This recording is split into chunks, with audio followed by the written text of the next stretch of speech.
Pope Francis will not visit Medjugorje during a one-day trip to Bosnia and Herzegovina next weekend.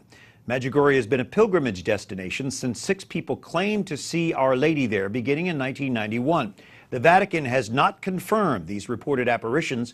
Our Catherine Zeltner spoke about this earlier with a Marian expert. Michael, how should Catholics approach Marian apparitions not approved by the Vatican?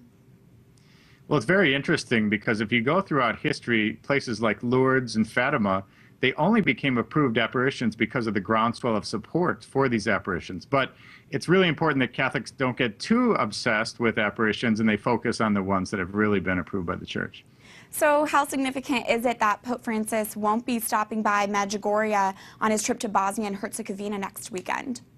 Yeah, the internet's buzzing a little bit, saying maybe that's the death knell of Medjugorje, meaning that if the Pope isn't even going to stop there when he's right next door, what does it mean? But throughout history, there have been several ways that the Church approves apparitions.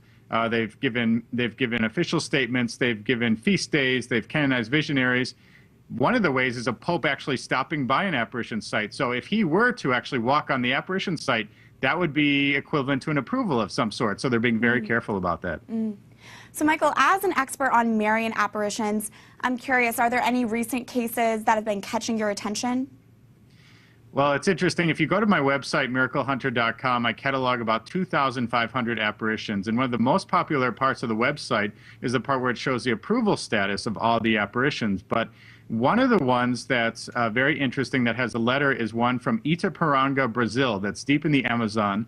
This fellow named Edson Glauber, he's a young man. He received some apparitions, and the bishop has actually approved them while they're still going on, which is a really unique thing. Normally, the Church waits until they're finished. So I'm really interested to see how that one progresses. And this entire month of May is dedicated to Mary.